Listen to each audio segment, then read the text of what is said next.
네, 안녕하세요. 인터넷 시사회과 함장성 기사입니다. 귀한 우리 조대교회에서 함께 말씀 나누셔서 감사한지 모르겠습니다. 잠시 기도하겠습니다. 사랑하는 풍성하신 하나님 아버지 감사합니다. 주님의 백성을 이 자리에 모시고 주님의 안식일 날 주님께 예배드릴 수 있도록 인도하여 주시니 감사합니다. 주님, 저희의 올려드리는 예배를 기뻐 흠양하여 주시고 오직 부족한 영혼 십자가 뒤에 가르치시고 오직 예수 그리스도의 영광만 나타내도록 인도하여 주시옵소서. 예수님 받들기 좋나이다. 아멘. 죄송합니다. 제가 핸드 마이크를 써도 될까요?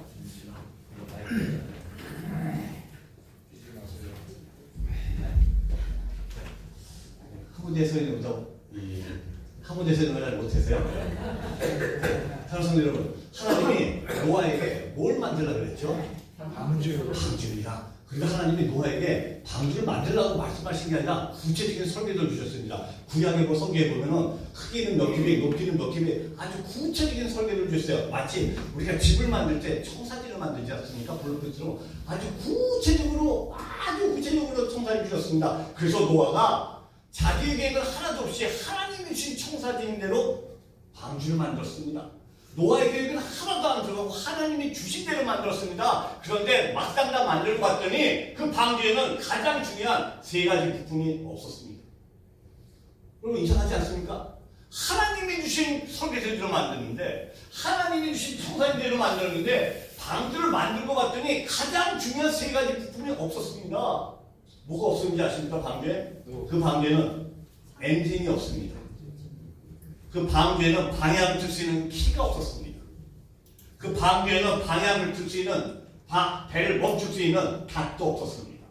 쉽게 말해서 여러분, 자동차를 만들었는데 자동차가 엔진도 없고 핸들도 없고 브레이크도 없는 자동차입니다. 이게 완전한 자동차입니까? 장난감 자동차입니다. 움직일 방법도 없고 방향을 틀 방법도 없고 멈출 방법도 없는 그런 자동차를 만들었습니다. 그런데 하나님께서는 그 방주, 장난감 방주를 통하여 인류 역사에 구원의 역사를 시작하셨습니다.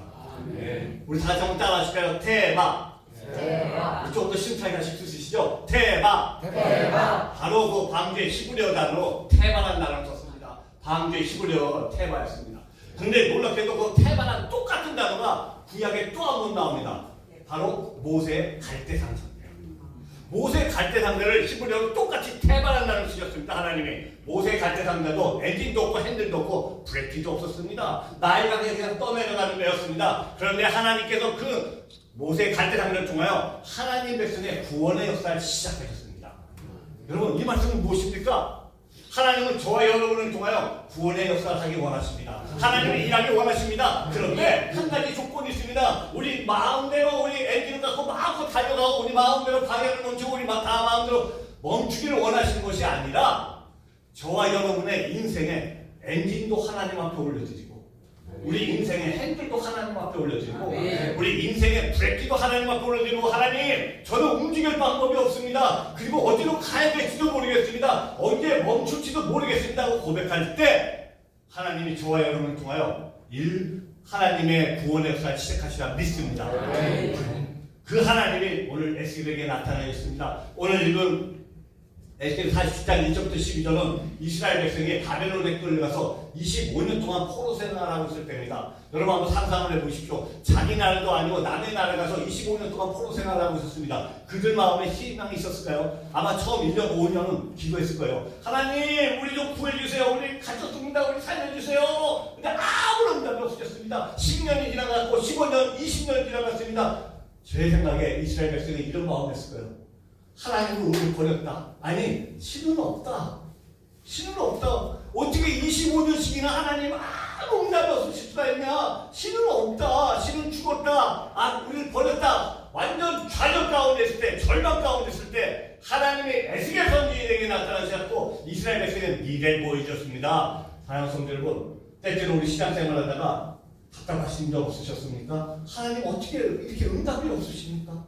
하나님 정말 내 기도 듣고 계십니까? 하나님 정말 아직도 살아계십니까? 혹시 이렇게 답답한 적 없으셨습니까? 그런데 사랑하는 성도 여러분, 우리 하나님은 한 번도 우리를 떠나신 적이 없으심을 믿으시기 바랍니다. 우리가 좌절 가운데 있지만 우리가 어려움 가운데 있지만 우리 하나님 내 기도를 안 듣고 계시는 것 같지만 늘 우리와 함께 하시고 그 하나님이 우리 함께 동행한 것처럼 믿으시기 바랍니다. 바로 이스라엘 백성이 나타나서 이스라엘 백성의 미래를 보여주시면서 3절부터 5절까지 보면은 물에 대해서 말씀했습니다. 물이 맨 처음에 물이 들어왔는데 그 성령 물이 우리 발목을 적시고 그 다음에 무릎을 적시고 허리를 적시고 그 다음에 헤엄치지 못할 강이 됐다 그럽니다. 그런데 그 사이에 보면 물이 그냥 올라간 것이 아니라 꼭 일천척을 측량했다는 말이 있습니다. 이 말은 무엇이겠습니까? 이 말씀을 묵상하다가 저는 이 말씀이 이 물들이 우리 생애 가운데 인도하는 성령의 4단계라고 생각합니다. 성령님이 우리 생애 가운데 어떻게 인도하시는지 우리 생애 가운데 어떻게 역사하는지 4단계라고 생각합니다. PPT 댓글 또 주시겠습니까? 네, PPT를 주시면은 네, 처음입니다. 우리 발목 지어드립니다. 우리 다 같이 읽겠습니다. 고린도후서 5장 17절 읽겠습니다. 시작. 그런즉 누구든지 그리스도 안에 있으면 새로운 구주도이다. 이전 것은 지나갔으니 돌아와 새로운 시기로다. 아멘.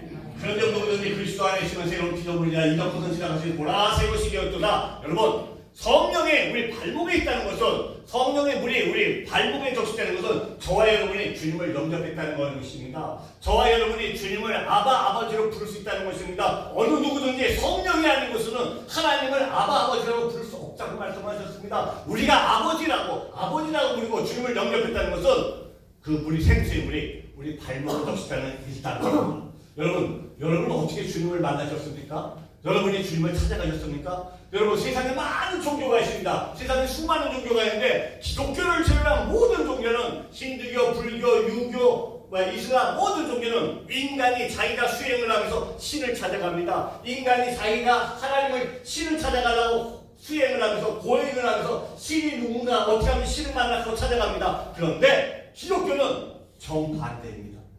우리가 이제 죄인이었을 때 하나님 예수 그리스도가 있다는 것을 죽으심으로써 하나님이 우리에게 대한 자기의 사랑을 확정하셨다고 말씀하셨습니다. 우리가 주님을 알기 전에 내가 주님을 찾기 전에 만왕의 왕실 그분이 먼저 오셔서 우리를 만나 주셨습니다. 이것이 기독교의 은혜입니다. 세상의 모든 종교는 인간이 신을 찾아가는데 기독교는 반대로 만왕의 왕실 그분이 먼저 오셔서 우리를 만나 주셨습니다. 당시 제 얘기를 하겠습니다. 저는 기독교 집안에서 태어났습니다. 3남매 중에 장남으로 태어났습니다. 어머니 할머니 정말 열심히 교회 다니시는 분이었습니다. 근데 저는 맨 처음에 교회 갔더니 너무 재미가 없더라고요. 교회가 너무 지루하더라고요. 교회를 안 가기 시작했습니다. 중고등학교 때는 대학교 가야 된다 공부한다는 핑계로 교회를 안 가기 시작했습니다. 동생들은 열심히 교회 다니까 저는 정말 교회를 안 다녔습니다. 저는 1년에 3번 할머니 손에 붙잡혀서 교회 가드리면 제 할 일을 다 했습니다. 부활절, 성탄절, 창립기념일 1년에 딱 3번만 교회 가드리면 제 할 일을 다 했습니다. 제 마음대로 살았습니다. 대학을 갔더니 놀기 바빠서 또 교회와 멀어졌습니다. 대학에서 제 아내를 만나서 결혼하고 저는 SK 입사했습니다. SK 입사했더니 제가 모르겠던 또 하나의 세상이 저를 기다리고 있었습니다. 밤문화 세상. 야, 세상에 또 하나 이런 세상이 또 있었구나. 너무너무 좋은 세상에 빠지기 시작했습니다. 도저히 여기서 나올 수가 없었습니다. 그러다가 SK에서 1989년도에 인도네시아 지사로 발령을 받았습니다. 인도네시아 지사를 갔더니 얼마나 좋겠습니까? 저를 간섭하던 어머니 할머니가 안 계시잖아요. 그때 제 아내는 자카르타에 있는 연합교회나 한인교회 피아노 성가대 반주자였습니다. 저희 집사람 매 주일마다 교회 간다고 제가 교회 못 가게 구박했던 사람입니다. 주일날 골프 치러 가야 되는데 놀러 가야 되는데 쓸데없이 교회 다닌다고 뭐하러 교회 가냐고 그렇게 구박을 했던 사람입니다. 그런 와중에 우리 인도네시아는 이제 저희 둘 다 외국어 대학을 나왔는데 외대 선배님이 많으십니다. 외대 선배님이 많으신데 그중에 우리 장로님께서 그때 외대 선배님이시죠. 이 장로님, 이 조장로님 특징이 후배들한테 말씀 테이프를 논하는 게 특징이 있어요. 말씀 테이프를 잘 이렇게 논아주세요. 논아주시면 좋은데 꼭 일주일에 물어보십니다. 그 안에 어떠한 내용이 있었냐. 그래서 대답을 못하면 장로님 그게 원수에서 굉장히 막 화를 내셨어요. 너는 후배 녀석이 선배한테 졸로 하는 거야. 왜 내가 줬는데 이런 것도 안 들어가고 막 화를 내셨습니다. 그러면서 장로님을 막 계속 도망다니다가 어느 날 제가 교회 마당에서 애들 둘 데리고 담배 피면서 놀고 있었는데 딱 걸렸습니다. 그러면서 어떤 목사님 주기도문 강해 설교지 6개짜리 말씀 테이프를 주셨습니다. 그 말씀 테이프를 듣기는 죽어 드시는데 여러분 그때는 CD가 아니라 카세트 테이프입니다. 그 대답을 하기 위해서 카세트 테이프를 듣기 시작했습니다. 첫 번째 카세트 테이프 놓고 듣기 시작합니다. 막 목사님들 말씀 나오는데 아이고 또 지겨운 얘기 또 언제 끝나나 이러고 또 얘기를 언제까지 듣나 이런 마음이었습니다. 두 번째 말씀 테이프 듣는데 제 눈에 환상이 보이기 시작했습니다. 카세트 테이프가 양쪽으로 막 돌아가는데 거기서 수많은 화살이 생기더니 그 화살이 저한테 날아왔습니다. 카세트 테이프가 계속 도는데 수많은 화살이 생겨서 저한테 날아와서 제 몸을 푹 찔러붙어. 제 몸이 아파서 너무너무 아파서 견딜 수가 없었습니다. 온몸이 막 피투성이가 되기 시작했습니다. 카세트 테이프는 계속 돌아가고 더 많은 화살들이 생겨서 제 몸을 푹 찔러고 죽었어요. 결국 카세트 테이프 6개를 무릎 꿇고 엉엉울면서 들었습니다. 그 카세트 테이프가 제 인생을 180도 바꿔놨습니다. 그때 제 나이 36살이었습니다. 저는 36년 동안 하나님을 한 번도 찾은 적이 없었습니다. 하나님을 만나보겠다고 기대해 본 적도 없었습니다. 하나님을 만나보겠다고 찾은 것도 없던 저를 만왕의 왕이신 그분이 먼저 오셔서 죽을 수밖에 없는 저를 만나주셨습니다.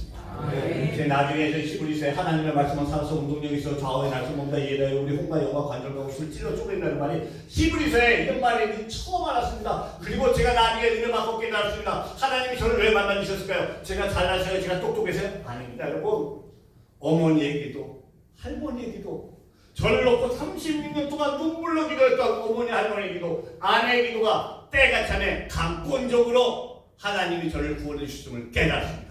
사랑하는 여러분, 혹시 여러분의 가족 중에 여러분 친척 중에 아직 주님을 영접 안 하고 계십니까? 기도하시기 바랍니다. 기도하세요. 그러면 우리의 기도량이 하나님의 기도의 잔에 기도의 상인에 올라서 하나님의 기도의 잔을 가득 찼을 때 하나님께서 강권적으로 그분을 구원해 주시라 믿습니다. 왜? 제가 이렇게 구원을 받았거든요. 36년 동안 주님을 몰랐던 저를 주님이 먼저 와서 만나 주셨습니다.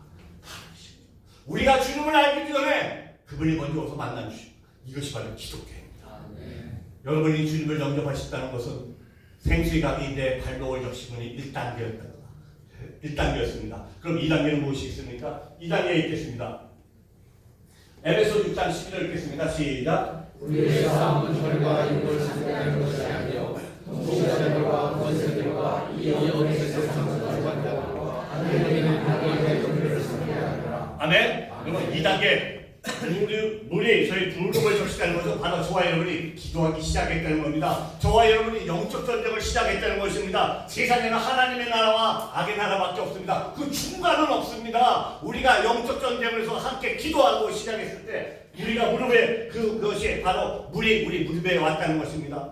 제가 나중에 설명했지만 저희가 생각하는 숲밭은 악의 영적 전쟁이 굉장히 심한 지역이었습니다. 한 번은 몇 년 전에 한국에 있는 한 대학팀이 30명이 왔습니다. 30명이 와서 막 산에 가서 사역하고 그 다음에 막 사역하고 있다가 한 마을에 가서 사역하고 나오는데 마침 그 마을에 현지 목사님이 귀신 들린 여자분 현지분을 데리고 왔습니다. 인도네시아 숲밭은 아직 그런 일이 아주 많이 있습니다. 그분을 귀신이 들려서 함께 기도해달라고 합니다. 30명이 모여서 막 기도했습니다. 열심히 기도했습니다. 그리고 나와서 그 다음날 저희가 다른 곳에 사역하고 있는데 아침에 30명이 모여서 사역을 해서 막 기도하고 있는데 갑자기 그렇게 기도 잘하던 한 청년이 갑자기 딱 쓰러지더니 앞을 못 봅니다. 선교사님이 앞이 안 보여요. 막 기어다니기 시작합니다. 선교사님 앞이 안 보여요. 기어다니기 시작합니다. 그러더니 귀를 막고 선교사님 내 귀에서 이상한 소리가 들려요. 내 귀 좀 잘라주세요 하면서 막 소리 지르기 시작합니다. 예배만 시작하면 이 청년이 막 계속 기도해서 너무 괴로워합니다. 이 청년을 붙잡고 막 기도해주면서 또 사역대로 하고 하루 반 정도가 됐습니다. 그 하루 반쯤 됐을 때 이 청년이 뭔가 희미하게 뭐가 보인다는 순간에 그 옆에 있던 자매가 또 딱 서려주니 앞을 못 보고 귀를 막고 막 괴로워합니다. 또 제가 그 자매한테 물어봤습니다. 너 도대체 왜 그래? 그랬더니 그 자매가 너희들 여기 왜 왔어? 왜 와서 나를 못 살게 굴어? 너희들 빨리 가! 안 가면 죽여버릴 거야! 막 소리 지르기 시작합니다. 그런데 더 놀라운 것은 제 옆에 있는 인도네시아 목사님이 인도네시아 말로 물어봤는데 한국에서 바로 온 자매가 유창한 인도네시아 말을 하기 시작합니다. 여러분 이해가 되십니까? 여러분이 갑자기 인도네시아 오는데 갑자기 유창한 인도네시아 말로 너희들 여기 왜 왔어? 왜 와서 날 못 살게 굴어? 너희들 빨리 가! 안 가면 죽여버릴 거야! 막 소리 지르기 시작합니다. 여러분 며칠 전에 저희가 귀신 들린 현지분 기도해주고 왔잖아요. 악한 영이 저희 쪽으로 왔습니다. 애가 귀를 막고 너무너무 괴로워합니다. 막 손을 막고 있는 것을 손을 치우고 우리가 기도해주기 시작했습니다. 너 하나님의 자녀야. 너 기도해야 돼. 너 기도해야 돼. 이 자네가 나중에 간직합니다. 악한 영이 자네를 딱 둘러쌌더니 꼼짝달싹을 못하겠대요. 아무것도 못하겠대요. 그런데 귀에서 우리 동료들이 기도해주는 기도 소리가 들리기 시작해서 내 동료들이 나를 위해서 기도하거나 또 본인이 기도하기 시작했더니 악한 영이 물러나는 것을 느꼈다 그럽니다. 그때 제가 너무나 놀라갖고 이 학생들을 보낸 교회다가 제가 문자를 보냈습니다. 선교 담당 집사님한테 문자를 보냈습니다. 이런 일이 일어났습니다. 그랬더니 선교 담당 집사님이 저한테 문자가 선교사님 어떻게 해요? 걱정되시겠습니다. 어떡하죠? 이런 말 한마디 없이 딱 이렇게 왔습니다. 선교사님 절대로 지지 마세요. 오늘 새벽부터 우리 교회에서 1000명이 모여서 기도하기 시작합니다. 지지 말고 승리하세요. 여러분 이 기도를 문자를 보는데 눈물이 쭈쭈쭈쭈 떨어지기 시작. 여러분 이게 중보기 되십니다. 왜 우리가 모여서 기도해야 됩니까? 우리가 기도할 때 우리가 함께 모여서 기도할 때 한쪽에서 무너져가고 있는 영적 전쟁에서 다시 승리하리라 믿습니다. 우리가 모여서 뭘 위해서 기도합니까? 우리의 가족, 우리의 자녀 물론 기도해야 됩니다. 근데 여러분, 여러분의 교회와 여러분의 목사님과 여러분이 섬기시는 섬기자들을 위해서 먼저 기도하시기 바랍니다. 우리가 함께 기도할 때, 내가 기도할 때, 우리가 손을 들고 기도할 때 영적 전쟁에서 성교제에서 영적 전쟁에서 쓰러져 가다가 다시 승리하게 됐습니다. 승리하기를 믿습니다. 바로 2단계입니다. 우리 무릎을 척척대는 것입니다. 3단계입니다. 하나님이 에베소 6장 13부터 10절을 보면 하나님께서 우리에게 전신갑주를 입으라고 말씀해 주셨습니다. 전신갑주에는 하나님이 6가지 무기를 주셨습니다. 진리의 허리띠, 의의 호신경, 평화의 복음을 전하는 신발, 믿음의 방패, 구원의 투각, 성례이고 6가지 무기를 주셨는데 여러분 잘 보십시오. 하나님이 6가지 무기 전신갑주를 주셨는데 그 중에 5가지는 우리 몸을 보호하는 겁니다. 처음부터 허리띠, 호신경, 신발, 방패, 투구 내 몸을 보호하는 겁니다. 하나님이 여기까지만 무기를 주셨으면 우리는 악한 영이 공격할 때 맨날 우리는 승부해야 됩니다. 맨날 도망가야 됩니다. 맨날 방어하기 급급합니다. 근데 마지막으로 공격할 수 있는 무기를 주셨습니다. 뭐라고요 여러분? 하나님의 말씀. 성경의 그 하나님의 말씀. 우리 허리에 왔다는 것은 하나님의 말씀이 우리의 삶을 붙잡기 시작했다는 것입니다. 여러분 바닷가에 놀러 가셔서 모래에서 막 달리기 하시면 잘 달리실 수가 있으십니다.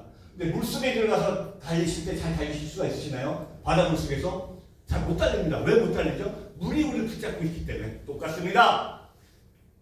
물이 우리 허리에 왔다는 것은 저와 여러분이 이제 어떠한 행동을 할 때마다 무슨 행동을 할 때마다 내 안에 내주어 내 안에 내지한 하나님의 말씀이 떠오르면서 우리의 삶을 붙잡기 시작합니다. 어떠한 행동할 때마다 이럴 때는 성령은 뭐라고 말씀하셨지? 이럴 때는 예수님은 뭐라고 말씀하셨지? 자꾸 우리 안에 내지한 하나님의 말씀이 떠오르면서 나의 삶을 붙잡기 시작합니다. 바로 그것이 성령의 3단계 우리를 붙잡고 있다는 것입니다. 하나님의 말씀에 따라서 우리의 삶이 움직이기 시작한다는 것입니다. 4단계입니다. 성령의 4단계 요한복음 15장 10절 읽겠습니다. 시작.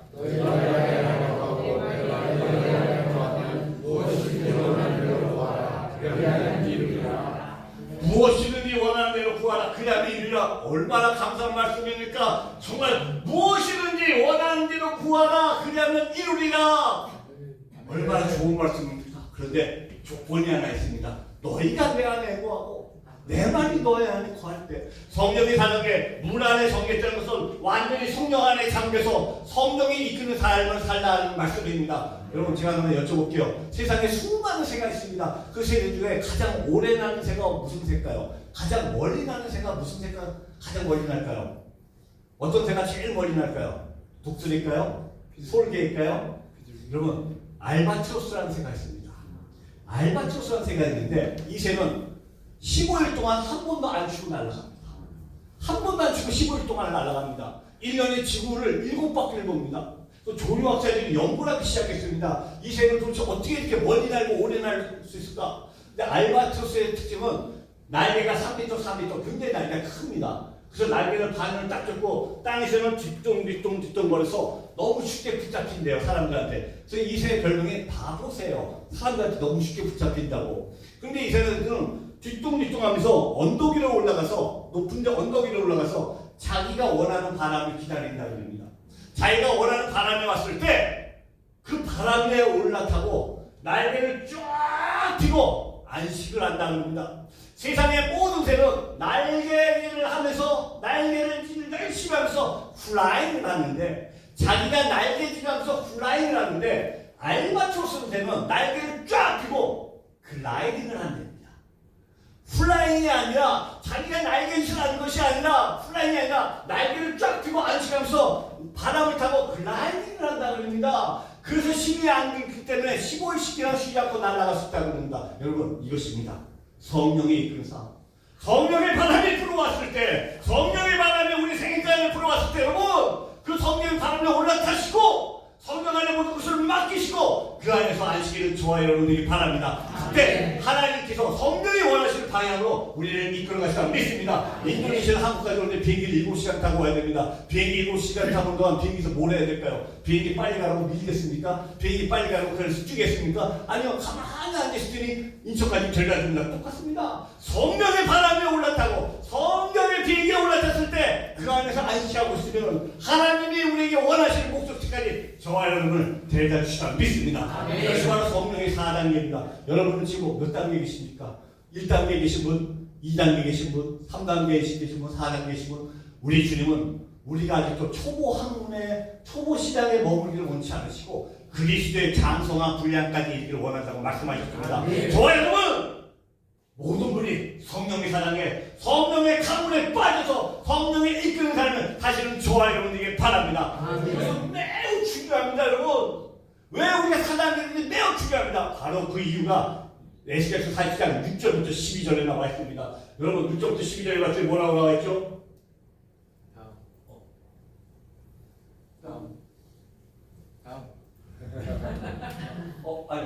아니요. 제 파일이요. 파일로? 네, 제 파일만 그냥 대체로 주시면 됩니다.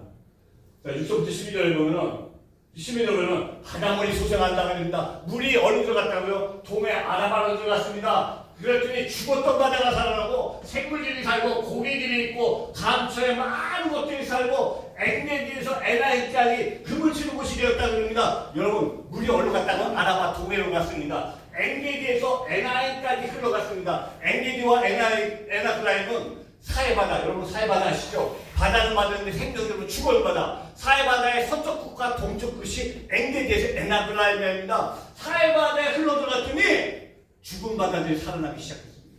죽었던 곳에 나무가 생기고 고기가 생기고 에스겔서 40장 6절부터 12절 보면 많은 죽었던 땅이 살아나고 열매를 맺고 고기가 있고 어부가 있다고 말하고 있습니다. 여러분 이 말씀은 무엇입니까?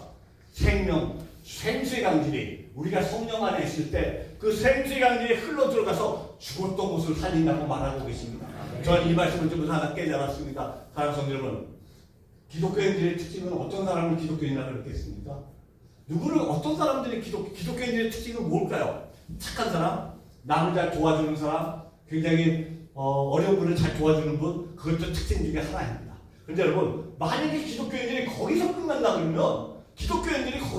그러면 다른 종교의 차이점이 뭐가 있겠습니까, 여러분? 세상에 어떠한 종교도 다른 사람에게 악한 일을 가르치는 종교가 있습니까? 없습니다. 모든 종교가 어려운이를 도와주고 어린이를 돌봐주고 과부를 돌봐주고 어려운 사람에게 봉사하고 전부 모든 종교가 똑같이 가르칩니다. 그런데 기독교인들도 거기서 끝난다면은 우리 주님이 이 땅에 오셔서 보배로운 피를 흘리셨는데 그 의미가 뭐겠습니까? 저는 에스겔을 통해서 깨달았습니다. 기독교인들은 착한 사람만이 아닙니다. 남을 잘 도와주는 사람이 아닙니다. 기독교인들은 저와 여러분의 가슴 속에는 예수 그리스도의 심장이 있음을 믿으십니까? 아멘. 아멘? 아멘입니까? 예수님께서 죽으시고 그분의 심장을 저와 여러분의 가슴에 심어 주셨습니다. 저와 여러분의 가슴 속에는 이 안에서 뛰고 있는 예수 그리스도의 심장이 있습니다. 기독교인들은 남을 잘 도와주고 착한 사람이 아니라 내 안에 있는 예수 그리스도, 내 안을 뛰게 하는 새로운 생명을 흘려보냄으로써 죽었던 사람을 살리는 사람. 이것이 크리스찬이라고 생각합니다.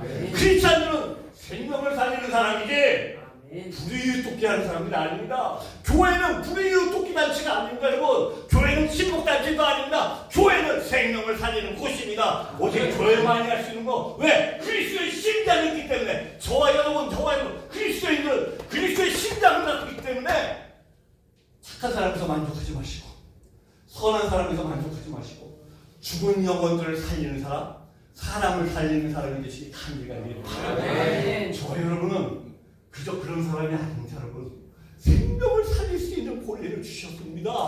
저와 여러분에게는 주님께서 생명을 살릴 수 있는 특권을 주셨습니다.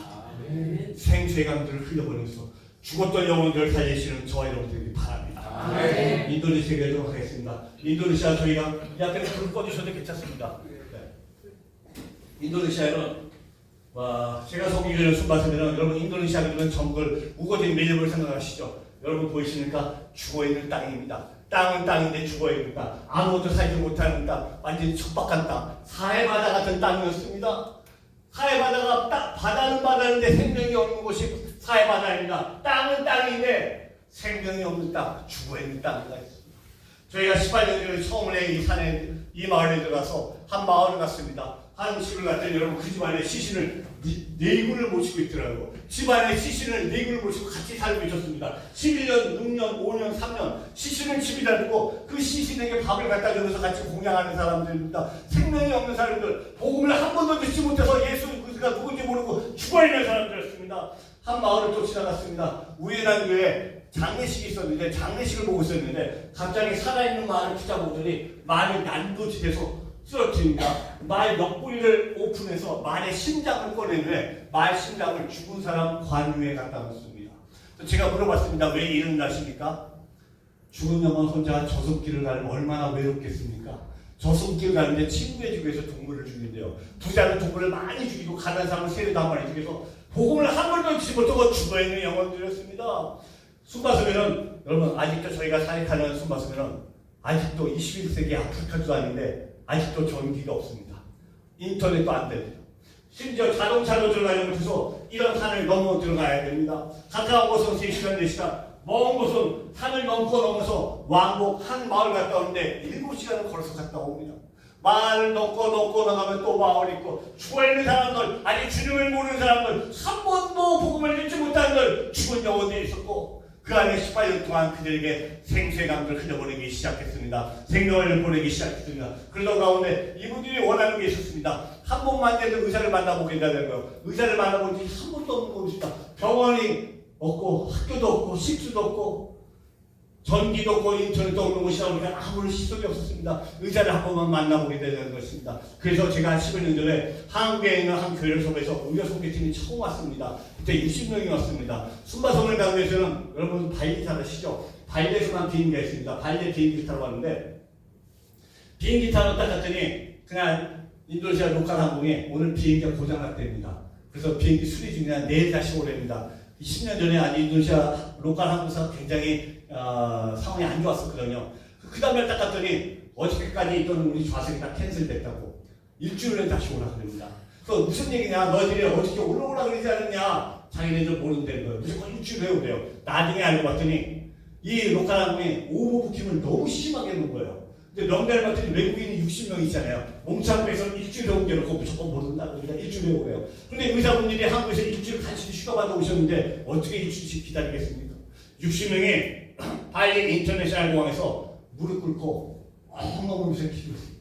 하나님, 우리가 순바성을 가야 되는데 길이요 방법이 없습니다. 비행기가 없습니다. 하나님 도와주세요. 막 기도하고 있는데 여러분 한번 상상해보세요. 외국인 60명이 인도네시아 공항에서 무릎 꿇고 뭐라고 막 쭈글쭈글해서 울고 있으니까 얼마나 신기합니까? 인도네시아 사람들이 우성우성 울기 시작했습니다. 그러다가 마침 그때 발리 공항 관제탑 사령관이 퇴근을 하다 우리를 봤습니다.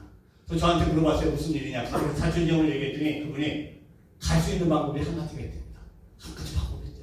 제가 물어봤습니다. 뭡니까 했더니 비행기 한 대를 전세를 해요. 비행기 한 대를 통째로 전세를 해요. 제가 물어봤습니다. 비행기 한 대 전세인데 돈이 얼마 됩니까? 여러분 10년 전입니다. 10년 전. 그분이 US 달러 5만 불을 캐시 인 어드밴스 페이 하면은 비행기를 띄워주겠대요. 여러분 지금도 5만 불, 6천만 원이 넘는 돈이에요. 어마어마한 돈인데 10년 전 어마어마한 돈 아니니까 그것도 후불이면 어떻게 해야 돼? 선물 어디 가서 돈을 구합니까? 제가 발리 살고 있는데 제가 팀들 모아놓고 우리 발리를 순바성을 이번에 포기합시다. 못 가겠습니다. 하는 순간 제 아내가 옆에서 기도하다가 갑자기 저를 툭툭 치고요. 여보 지금 당장 우리 자동차 팔아. 그리고 우리 가야 돼. 갑자기 이렇게 얘기를 합니다. 제가 깜짝 놀라서 제가 아내한테 물어봤습니다. 아니 내가 아내한테 설명을 해봐. 설명을 무슨 얘기야 했더니 제 아내가 이렇게 얘기하더라고요. 내가 지금 기도하고 있는데 하나님이 나한테 물어보시오. 하나님이 나한테 물어보셔. 뭐라고 물으시냐면은 너희가 돈을 사랑하냐 영혼을 사랑하냐 물으시오. 하나님이 지금 나한테 너희가 돈을 사랑하냐 영혼을 사랑하냐 물으셔. 그냥 우리 있는 거 다 팔어. 그리고 가. 어떻게 그 말에 정신이 바짝 들었습니다. 하여튼 어떻게 해서 그 다음날 돈을 5만 원을 다 빌려왔습니다. 돈을 입금시키고 전세기를 타고 들어가기 시작했습니다. 전세기 같은 좋은 점이 있더라고요. 여러분 혹시 전세기 타보신 분 계십니까? 아직 한 번도 못 타보셨어요? 전세기 자체의 좋은 점이 인도네시아는 85%가 이슬람인 국가입니다. 인도네시아 민항기 100명 타는 민항기에 우리밖에 안 전세계에서 우리만 탔습니다. 20명이 인도네시아 민항기에서 주여 기도하고 들어가기 시작합니다. 주여 인도네시아 민항기에서 주여 기도하고 가는데 막상 목사하고 선교사인 저는 원래 제가 SK 종합상사 주치 아닙니까? 막 계산했던 사람 아닙니까? 맨 뒤에 이러고 앉아서 아무리 계산해봐도 이거 미친 짓이더라고요. 여러분 10분마다 5,000불이 없어져요. 10분마다 500만 원이 없어져요. 그냥 10분마다 그 비행기가 왕복도 아니고 원래였거든요. 10분마다 500만 원씩을 버리고 가고 있었습니다. 저 맨 뒤에 앉아서 앞에는 쥐어 앉아서 저는 맨 뒤에 앉아서 내가 미쳤지. 아니 성녀도 좋지만 성녀를 계획적으로 해야지 이성적으로 해야지 이건 아니잖아. 이런 마음으로 들어갔습니다. 그런데 우리 소개팅들이 가서 여러분 병원도 아니고 아까 본 산 같은데 텐트 치고 이런 분들을 수술하기 시작합니다. 이런 분들을 수술했더니 이런 종양들이 떨어져 나가요. 이분들이 수술을 받는데 뭐라고 하시는지 줄 아십니까? 간증을 하는데 우리가 고쳤다는 얘기는 안 합니다. 우리 의사분들이 수술했는데 우리가 고쳤다는 얘기는 안 하고 뭐라고 하냐면은 저 사람들이 예수 믿는 사람들이라는데 그 예수가 나를 고쳤대. 여러분 우리 의사분들이 수술을 했는데 그분들의 간증은 저 사람들이 예수 믿는 사람들인데 그 예수가 나를 고쳤대 하고 간증하면서 이 마을이 뒤집어지기 시작했습니다. 마을이 주님을 영접하기 시작했습니다. 저는 그때 깨달았습니다. 여러분 저는 5만 불이 아까워서 안 가려고 그랬습니다. 5만 불이 아까워서 포기를 하려고 그랬습니다. 그런데 깨달았습니다. 우리 하나님은 저와 여러분을 너무나 사랑하시고 하나밖에 없는 아들이 죽으러 가는 걸 빨리 알면서도 보내셨습니다. 하나님이 저처럼 계산하시는 분이었으면 아들을 보내셨을 거예요. 근데 하나님은 계산하지 않으시고 저와 여러분 영혼을 너무나 사랑하시고 하나밖에 없는 아들을 보내셨다는 깨달았습니다. 저는 하나님께서 5만 불이 아니라 50만 불이 되었어도 가기 원했다는 걸 깨달았습니다. 사랑스러운 여러분 전도하고 선교할 때 여러분의 물질이 필요합니다. 여러분의 시간이 필요합니다. 그런데 여러분 그걸 계산하지 마시기 바랍니다. 현실적으로 인간적으로 계산하지 마시고 그 현실적으로 장벽을 뛰어넘고 영혼을 사랑하는 하나님의 마음을 먼저 품으시는 저와 여러분들이 바랍니다. 영혼을 사랑할 때 우리가 현실적인 한계를 뛰어넘었을 때 하나님은 일하기 시작하고 하나님의 구원의 역사가 이름을 전 세계를 통하여 깨달았습니다. 이 순바섬에 하나님이 전 세계 사건에 더 많은 부흥을 일으키셨습니다. 그러다가 여러분 코로나가 닥쳤습니다. 코로나 기간 많이 힘드셨죠. 많이 어려우셨죠. 모든 교회가 코로나 기간에 대해서 교회 성경문이 닫혔습니다. 지금 아무것도 할 수 없습니다. 많은 분이 그러셨습니다. 그런데 여러분 그건 오판이었습니다.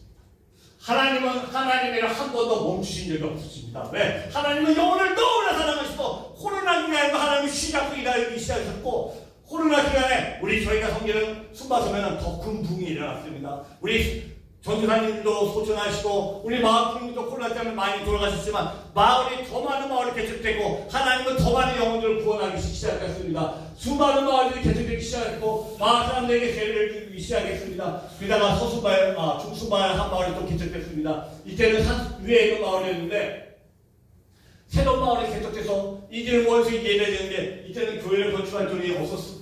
부족해서 여러분 보이십니까? 그 한 마을에 갔더니 그 마을에 16가정이 살고 있었습니다. 그 마을에 집집마다 다니면서 집에 있는 울타리를 2m씩 끊어왔습니다. 16가정마다 32m가 되더라고요. 그래서 교회 울타리를 만들고 밑에는 아직 다갈밭이지만 같이 모여서 예배드리기 시작하고 생수의 강대에 들어가기 시작했습니다. 그러던 가운데 7명이 세례를 받게 됐습니다. 근데 이분들이 저한테 성기사님 우리 또 꼭 침례를 주십시오. 그래서 제가 이 마을은 산 위에 있는 마을에서 식수가 전혀 없는 마을이에요. 그래서 제가 아니 물이 없는데 뭔 수로 침례를 줍니까? 일반 세례합시다 그랬더니 이분들이 제가 몇 달 전에 바닷가에 내려가서 30년 넘게 침례 줬다는 얘기를 듣고 자기네들도 꼭 침례 달라는 거예요. 아유 방법을 찾아봅시다. 좀 고민해 봅시다. 이랬는데 세례 준다는 제가 갔더니 이분들이 성기사님 물을 찾아냈습니다. 그랬더니 요만한 웅덩이를 찾아냈습니다. 요만한 웅덩이를 찾아냈는데 여러분 혹시 물 색깔 보이십니까? 이 물이 어떤 물이냐면 소나 말이 들어가서 목욕하고 나오는 물이었습니다. 소 말이 들어가서 오물을 막 싸고 나오는 물이 요만한 웅덩이였습니다. 성기사님 여기 들어가 주세요. 딱 갔는데 제가 목사고 성기사님의 순간적으로 고민하기 시작했어요. 왜? 물이 너무 냄새가 나고 시궁창 냄새 나서 정말 너무 심하고 위에 막 오물이 둥둥둥 떠오르고 있더라고. 벌레가 아니고 여기를 들어가면 정말 여기서 세례 받으니까 여기밖에 물이 없습니다. 이 안에 들어갔습니다. 역시 여러분 혹시 그런 경험 있어요? 물 안에 들어갔는데 막 벌레들이 이제 옷 속으로 통해서 막 올라오는 느낌, 막 다리에 뭐가 막 벌레가 막 올라오기 시작합니다. 야 이거 큰일 났다, 이거 언제 끝나지? 막 이러면서 이 구덩물에서 7명이 세례를 받고 흠없는 시작합니다. 수마성사람들이 생각하는 세례는 우리가 생각하는 세례와 의미가 좀 틀렸습니다. 이분들이 생각하는 세례의 의미는 뭐냐? 나는 그동안 조상들과 내려왔던 악습을 끊고 오늘 예수 그리스도와 결혼하는 날입니다. 나는 오늘 결혼했습니다. 그리스도의 신부가 되었습니다 하는 것이 세례였습니다. 사랑하는 성도 여러분, 저와 여러분은 그리스도의 신부가 되었으면 믿으십니까? 그리스도의 신부가 되었습니다. 이제 이 세상 사람들이 아니라 우리는 비록 이 땅에 살고 있지만 그리스도의 신부가 되었습니다. 그리스도의 신부로 살아가는 저와 여러분 되길 바랍니다. 코로나 기간이었습니다. 또 동수바에는 한 마을을 또 개척했습니다. 아직 교회가 없어서 마당에서 이렇게 모여서 예배드리고 있는 가운데 이상한 광경을 봤습니다. 옆에 돌산에 구멍들이 이렇게 뚫어놨습니다. 그래서 예배가 끝나면 제가 물어봤습니다. 아니 하느냐가 왜 구멍들을 뚫어놨습니까? 저 구멍들은 뭡니까? 그랬더니 이 동수바에도 수마섬에 가장 어려운 게 식수입니다. 물이 없습니다. 물 자체가. 식수가 없다 보니까 식수를 얻기 위해서 돌산에다 구멍을 뚫었더니 산 안에 머문고 있던 이슬들이 구멍 위에서 똑 떨어집니다. 이슬들이. 그걸 밤새도록 모읍니다. 그래서 아침에 가서 물 한 컵 마시는 거, 이게 유일한 식수였습니다. 물 한 잔 마시기 위해서 밤새도록 똑똑 떨어지는 물을 기다렸다가 한 잔 마시는 게 유일한 식수였습니다. 그래서 제가 이분들에게 이렇게 물을 얻기 너무너무 고생해서 가슴이 아픕니다 했더니 그분들이 뭐라고 하시겠어요? 아니요, 성교사님. 하나님이 우리를 너무나 사랑하시고 물을 주셔서 감사하다는 거예요. 여러분, 제가 그 고백을 들으면서 잠시 제 삶을 돌아보았습니다. 저는 평생 살면서 수도꼭지 틀었는데 수도꼭지에서 나오는 물을 보고 하나님 물을 주셔서 감사합니다 한 번도 고백해 본 적이 없었습니다. 혹시 여러분 있으십니까? 수도꼭지 틀었는데 수도꼭지에서 나오는 물을 보고 하나님 물 주셔서 감사합니다 고백해 본 적 있으십니까?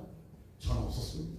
저는 이분들 보면서 깨달았습니다. 이제 감사의 고백을 들으면서 저와 여러분은 가진 것이 너무나 많다 보니까 저와 여러분은 너무나 풍요로운 생활을 하다 보니까 가장 중요한 감사의 제목들을 놓치고 있다는 걸 깨달았습니다. 우리 지금은 저와 여러분에게 범사에 감사라고 말씀하셨는데 범사에 감사하라 항상 기뻐하라고 말씀하셨는데 우리가 가끔 교회에서 여러분 우리 주님께 감사합니다 그러면 저도 그랬습니다. 어떠십니까 여러분? 감사의 제목들을 찾기 시작합니다. 우리 요즘 감사할 게 뭐가 있지? 요즘 뭐 특별히 뭐 감사할 것도 없는데 아니 뭘 감사해야 되지 우리가? 여러분 혹시 안 그러셨습니까? 저도 그랬습니다. 근데 여러분 오늘 이 자리에 있음을 감사하시기 바랍니다. 오늘 입을 열어 찬양할 수 있음을 감사하시기 바랍니다. 오늘 입을 열어 기도할 수 있음을 감사하시기 바랍니다. 여러분 오늘이라는 하루를 연장해 주신 주님은 범사에 감사하시는 저 여러분 되길 바랍니다. 이분을 통해서 감사를 뵙고 이 교회가 건축되면서 교회가 건축하는데 마을 사람들이 교회 건축을 방해하기 시작했습니다. 너무나 많은 심한 방해 공작간에 간신히 지구까지 올라가고 첫 번째 성탄 예배를 드리게 됐습니다. 12월 이 마을의 첫 번째 성탄 예배입니다. 제가 앞에서 설교가 있고 성도님들이 앉아있는데 설교하는 중간에 갑자기 주문이 딱 열리더니 교회 건축을 가장 심하게 방해했던 주동자가 뚜벅뚜벅 들어오는 거예요. 제가 설교에서 깜짝 놀랐습니다. 이런 마음이죠. 아니 이 사람이 무슨 해코지 하려고 여기 왜 왔지? 이런 마음이었습니다. 나중에 제가 물어봤습니다. 우리가 초대도 하지 않는데 왜 오셨냐고. 이분이 이렇게 대답하더라고. 자기네들이 그렇게 방해했던 왜 기독교인들이 이 건물을 끝까지 완공하려고 이렇게 궁금해서 도대체 이 안에서 무슨 짓거리들을 하는지 이 안에서 도대체 뭔 짓을 하는지 너무 궁금해서 구경 온 거였습니다. 그런데 하나님께서 첫 번째 성탄 예배 드릴 때 이분 마음을 만지셨어요. 이분이 예배 끝난 후에 울면서 미스터 아직 예배라는 단어도 모릅니다. 이 안에서 하는 행사가 이렇게 아름다운 행사군요. 막 울면서 고백하고 누구든지 이제 이 교회의 건축을 방해한 사람은 나와 내 가족이랑 원수가 되기 때문에 거 알겠습니다. 그래가지고 그분이 그의 사원에 세례 받으셨습니다. 지금 열심히 교회 나오십니다. 이 마을에 그렇습니다. 죽었던 영혼들, 살아나던 영혼이지만 우리가 생생하고 흘려보낼 때 죽었던 영혼들이 살아남을 믿으시기 바랍니다.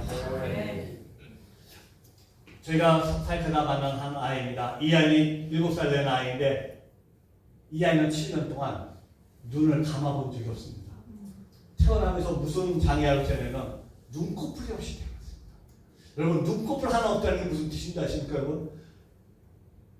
1년 365일 24시간 눈을 감을 방법이 없습니다. 7년 동안 눈을 뜨고 있었습니다. 아직도 주님을 모르고 있는 마을에서 만난 아이였습니다. 이 아이를 보고 너무 가슴이 아파. 이 아이가 눈이 너무 아파하고 시력은 다 잃어갔고 이 아이를 제가 있는 큰 병원가족에서 저희가 CT 검사, 초음파 검사, MRI 검사 이 모든 검사를 다 했습니다. 3일 동안 검사 후에 의사가 이렇게 얘기하더라고. 미스터 너무나 미안한데 이 아이는 이제 시력을 다시 되찾을 확률이 제로입니다. 의학적으로 아무 방법이 없습니다. 제가 물어봤습니다. 근데 이 아이가 눈이 이렇게 아픈데 이건 어떡합니까? 의사가 하더니 두 안구를 다 뽑아내고 여기를 다 보내줘야 됩니다. 더 이상 빛이 안 들어가고 바이러스가 안 되게 보내줘야지만 고통에서 벗어납니다. 제가 그걸 하기 위해 수술하기 위해서 아이 어머니랑 통화를 했습니다. 상황 소리를 얘기했더니 어머니가 성교사님 너무나 사랑하고 감사한데 나는 내 아이가 비록 기능을 잃은 두 안구지만 없는 것보다는 있는 게 좋겠습니다. 도저히 내 아이의 안구를 못 뽑아내겠습니다. 제가 물어봤습니다. 근데 그럼 이 아이가 이렇게 눈이 아플 때 그건 어떡합니까? 그랬더니 여러분 안 믿는 분이 아직 주님을 모르는 분이 뭐라고 대답하냐면 그거는 미스터 당신이 믿는 예수 그리스도에게 기도 좀 해주세요. 그리고 그 예수가 이 아이를 고치게 해주세요. 여러분 믿는 분이 그렇게 고백했기 때문에 제가 이해가 되는데 아직 주님을 모르는 분이 이런 고백을 할 때 이 고백을 듣는 순간 하나님의 길과 내 길이 다르구나. 하나님의 생각과 내 생각이 다르구나. 저는 병원 치료를 통한 이 아이를 만져주고 싶었는데 하나님은 다른 방법으로 만지신다는 걸 깨닫고 그냥 돌려보냈습니다. 그해 12월에 이 아이 마을도 아니고 다른 마을에서 예배드리고 있는데 한 번도 교회에 나오지 않았던 아버지가 이 아이를 오토바이 타고 교회에 나오기 시작했습니다. 주 예수를 믿으라. 그럼 너와 내 집이 구원하리라. 하나님께서 다른 방법으로 만지고 계심을 믿습니다. 생수가 죽었던 영혼들이지만 우리가 생수를 흘려보낼 때 죽었던 영혼들을 하나님이 살리고 계심을 믿으시기 바랍니다.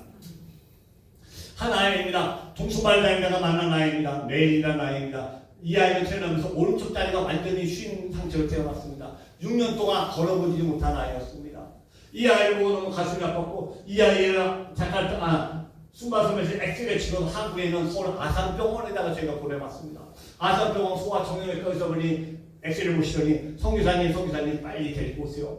이 아이는 지금 빨리 수술하면 다시 걸을 수 있는 확률이 50%가 넘습니다. 데리고 오세요. 얼마나 감사합니까? 그래서 이 아이를 데리고 오다가 여권 수술을 하나 딱 봤더니 이 아이는 너무 숨바 산속에 살다 보니까 아이가 출생신고가 안 돼 있습니다.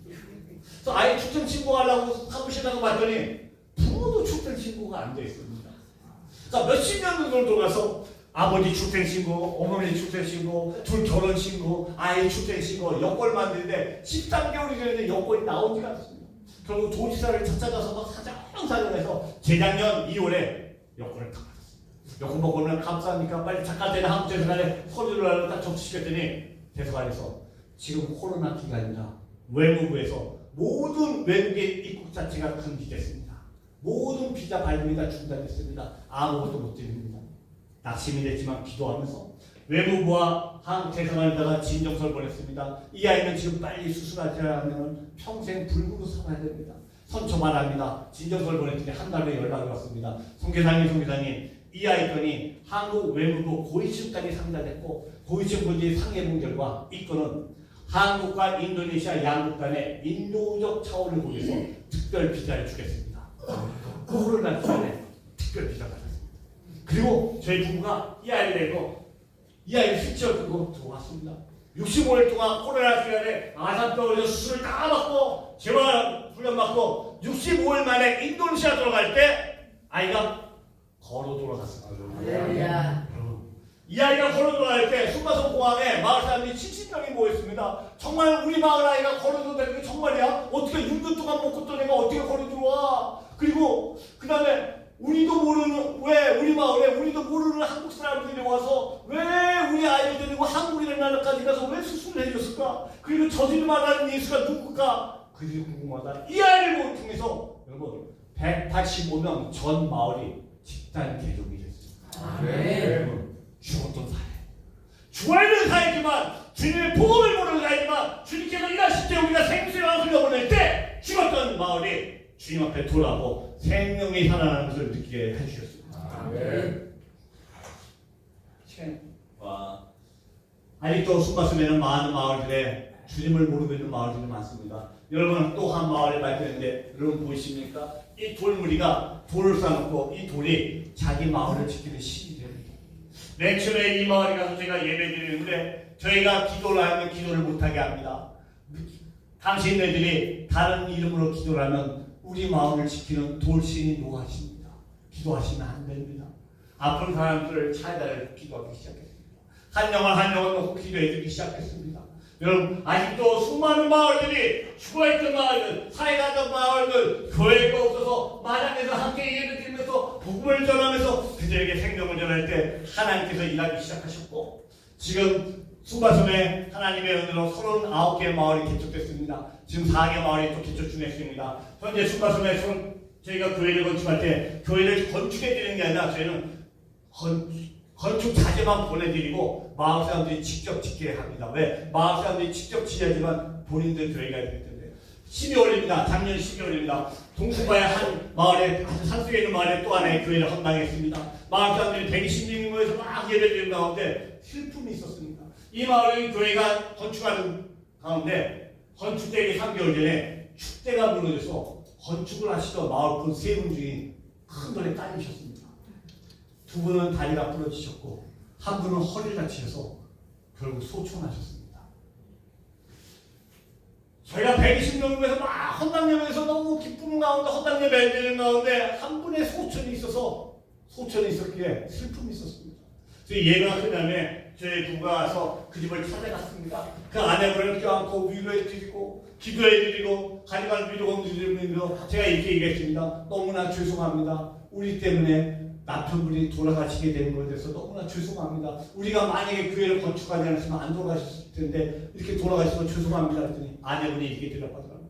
성교사님 사랑하는 내 남편이 너무 일찍 떠나서 정말 너무나 가슴 아프고 정말 너무나 보고 싶습니다.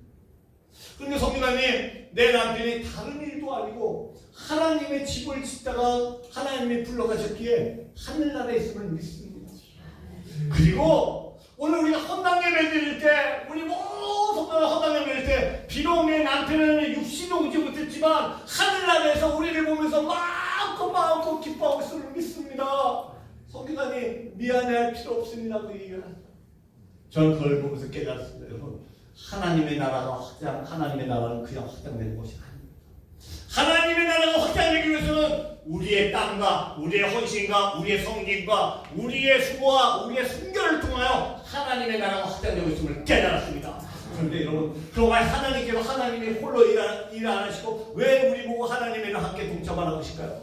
하나님이 능력이 부족해서 우리의 도움이 필요하실까요? 하나님의 물질이 부족해서 우리의 물질이 필요하십니까? 아닙니다. 여러분 우리 하나님은 어떤 분이시죠? 말씀으로 천지를 만드신 분입니다. 아멘? 네. 맞습니까? 말씀으로 천지를 만드신 분입니다. 이분이 우리의 물질이 필요하십니까?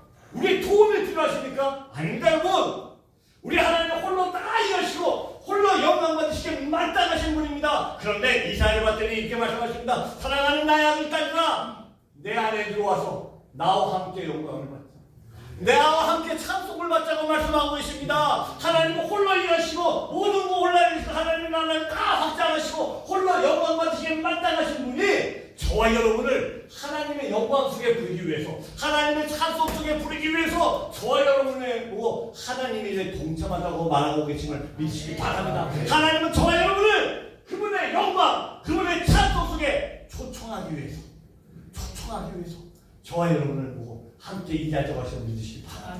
그 하나님의 일에 함께 동참하시 저와 여러분들이 바랍니다. 그럴 때 하나님은 저와 여러분을 한 세 가지 멸류관을 준비해 놓으셨습니다. 생명의 멸류관입니다. 야고보서 1장 12절에 너희들이 이 땅에서 시험을 당하나 고난을 당하나 잘 참고 이기면 우리에게 생명의 멸류관을 주시겠다고 약속하셨고, 디모데후서 4장 8절에 너희가 너희 믿음을 지키고 너희 선한 싸움을 끝까지 마지막까지 잘 달려갔을 때 우리에게 의의 멸류관을 주시겠다고 약속하셨고, 베드로전서 5장 4절에 너희가 이 땅에 양문의 본이 돼서 양문을 잘 잡고 함께 하늘나라에 왔을 때 영광의 멸류관을 주시겠다고 약속하셨습니다. 많은 것이 그분이 저와 여러분을 구원해 주신 것 말고 감사한데, 그분은 생명의 멸류관, 의의 멸류관, 영광의 멸류관을 준비시고, 사랑하는 나의 아들 딸들아, 사랑하는 나의 아들 딸들아, 내 안에 들어와서 같이 나와 함께 영광을 받자, 나와 함께 찬송을 받자고 저와 여러분을 부르게 주심을 믿으시기 바랍니다.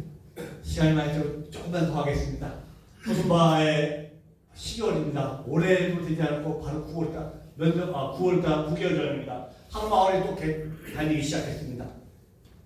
그 마을에 갔다 만난 사람입니다. 이 마을은 영적 전쟁, 영적 어둠력에 꽉 붙잡고 있는 마을이었습니다. 한 분을 발견했더니 이분은 귀신의 소리를, 사탄의 소리를 듣고 있었습니다. 계속 지르면서 빨리 지옥에 가자고 사탄이 자기를 부르고 있더라고요. 그러면서 시비에 세져서 마을 사람들에게 해코지하니까 마을 사람들이, 여기 보이세요? 왼쪽 다리에다가 이만한 통나무로 족쇄를 만들어서, 자물쇠를 만들어서 채워놓고 큰 통나무로 요만한 공간에 이 사람을 가둬놨습니다. 마을 사람들이 무려 12년 동안. 너무 상상이 되죠?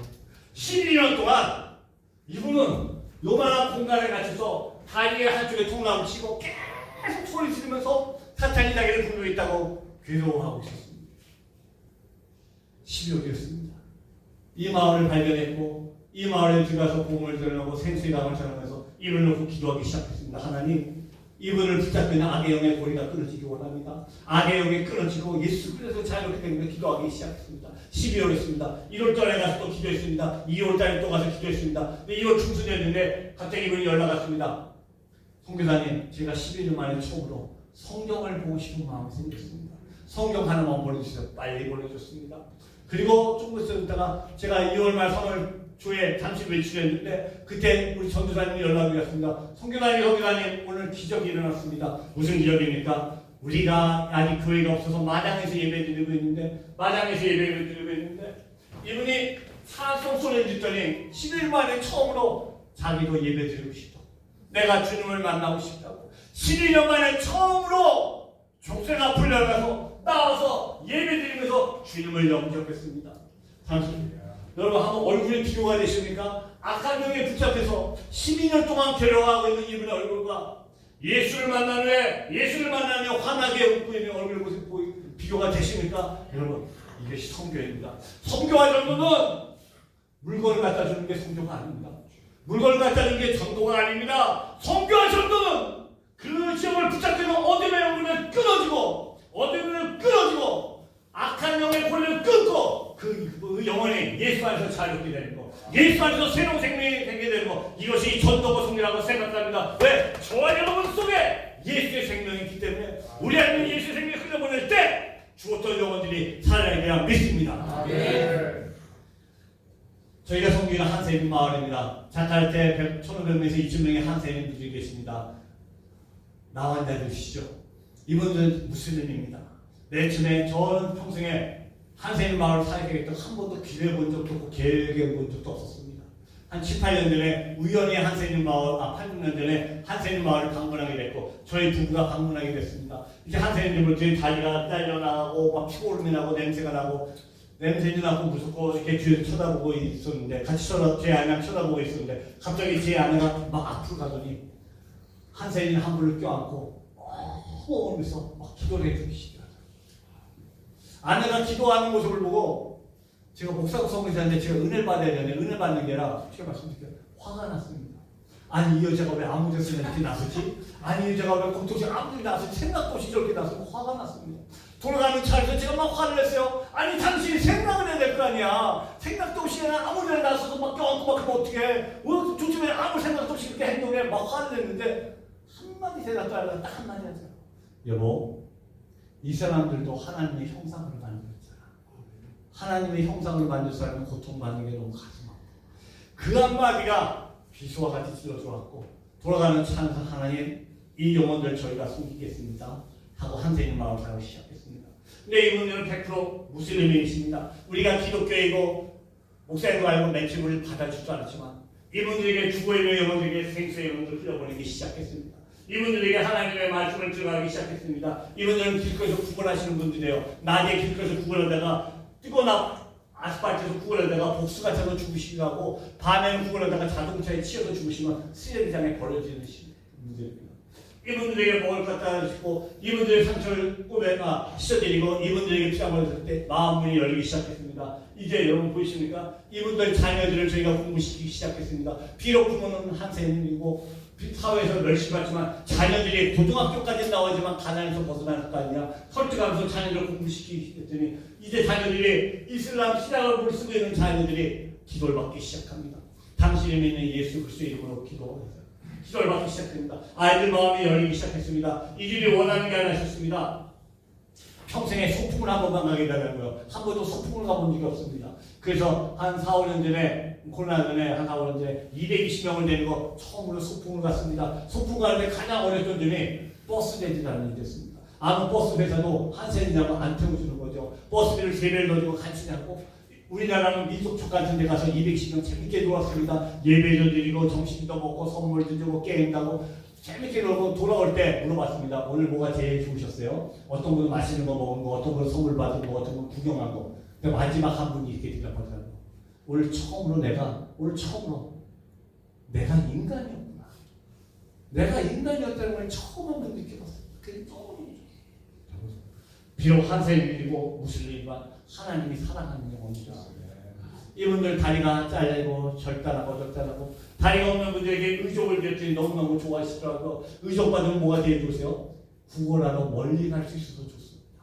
새로운 다리가 생겨서 구걸하러 멀리 갈 수 있습니다. 너무너무 좋아하시죠. 이분들이 코로나 기간에 13분이 돌아가셨고 그 중에 11분이 다 주님을 영접하셨습니다. 돌아가시기 전에 1대1로 기도를 받으면서 주님을 영접하셨습니다. 그런데 2분은 영접을 안 하신 게 아니라 못 시켜주셨습니다.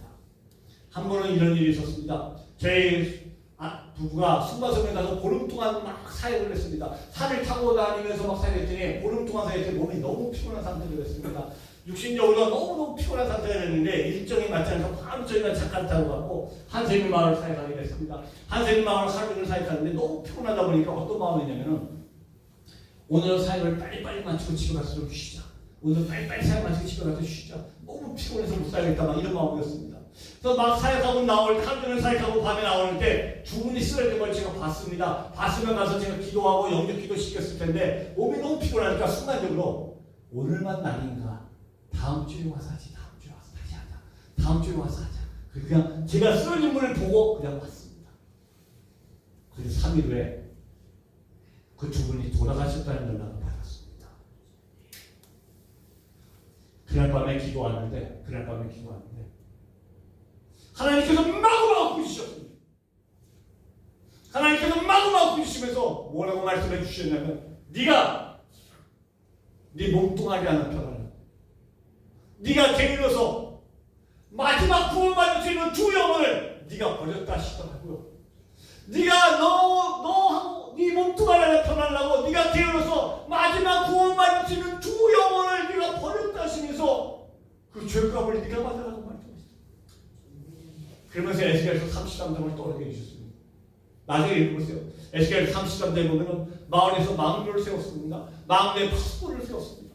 파수꾼이 칼이 임함을 보고 나팔을 불어서 경고를 했음에도 불구하고 마을 사람들이 준비를 하지 않아서 마을 사람들이 전멸하자는 마을 사람들 죄값이지만 파수꾼이 칼이 임함을 보고 나팔을 불지 않아서 경고를 주지 않았고 경고를 받지 못해서 이들이 전멸하면 파수꾼의 죄값이라고 말씀하셨습니다. 사랑하는 성도 여러분, 하나님은 저와 여러분을 하나님의 자녀로 삼으셨습니다.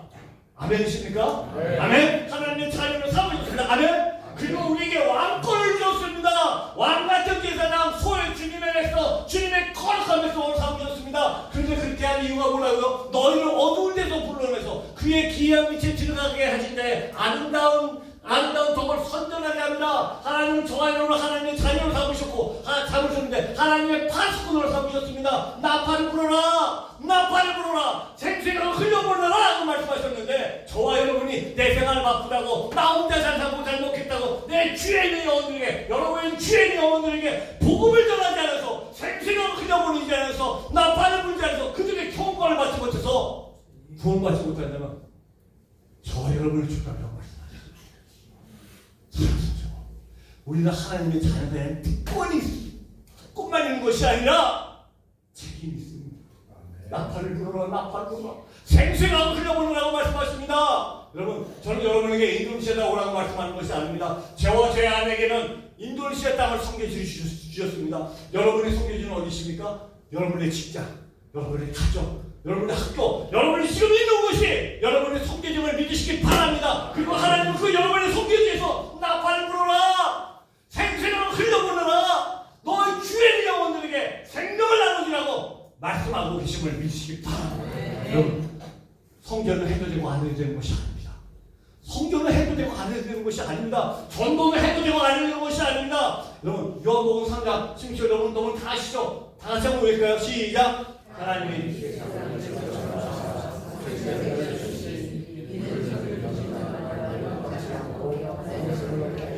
아멘. 모든 기독교인이 왜 기다립니다. 하나님의 세상을 시험 살아서 죽생자를 주시니 이는 저를 믿는 자마다 멸망치 않고 영생을 얻게 합니다. 여러분, 이 구절에 성경의 목적이 있습니다. 이 요한복음 3장 16절의 주가 누구십니까? 하나님이십니다. 성교와 정도는 하나님이 시작하셨습니다.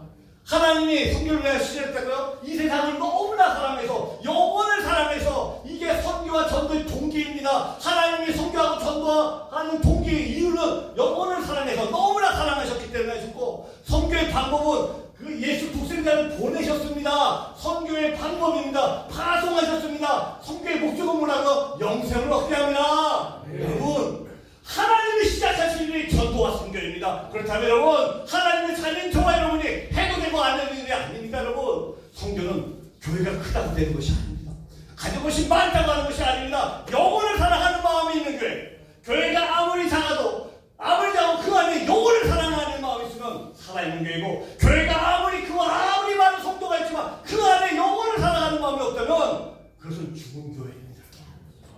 저와 여러분은 살아있는 그리스도인이 되길 원합니다. 네, 우리 안에 예수 그리스도의 생명이 있음을, 내 안에 예수의 새 생명이 주고 있음을 잊지 마시길 바랍니다. 그리고 여러분 주의 영혼들 그들에게 생수의 강을 흘려보내시고 나팔을 부으시면서 하나님의 죽었던 영혼들을 살리는 그 일에 동참하시는 저와 여러분 되시기 간절히 바랍니다. 기도하겠습니다. 하나님 아버지, 하나님 아버지, 감사합니다. 주님, 우리 마음속에 있는 생수의 강을 폭발시켜 주시옵소서. 내 안에 있는 생수의 강을 폭발시켜 주시옵소서. 생수의 강을 펑펑펑펑 폭발시켜 주셔서 차가운 넘치도 생수의 강을 폭발시켜 주셔서 우리 주의 영혼들에게 생수의 강들을 마음껏 흘려보낼 수 있는 우리 귀한 초대교회 성도님을 대해서 주님 붙들어 주시옵소서. 초대교회의 하늘의 문을 여시고 하늘의 신령한 복을 차고도 넘치게 부어주시옵소서. 초대교회를 통하여 주님이 초대교회에서 하셨던 일들이 그대로 나타나도록 주님 인도하여 주시옵소서. 생명을 살리는 교회가 되길 원합니다. 영혼을 붓고 눈물로 기도하는 교회가 되길 원합니다. 찬양하는 교회가 되길 원합니다. 기도가 뜨거운 교회가 되길 원합니다. 주님 사용하여 주시옵소서. 예수님 받들기 드립니다.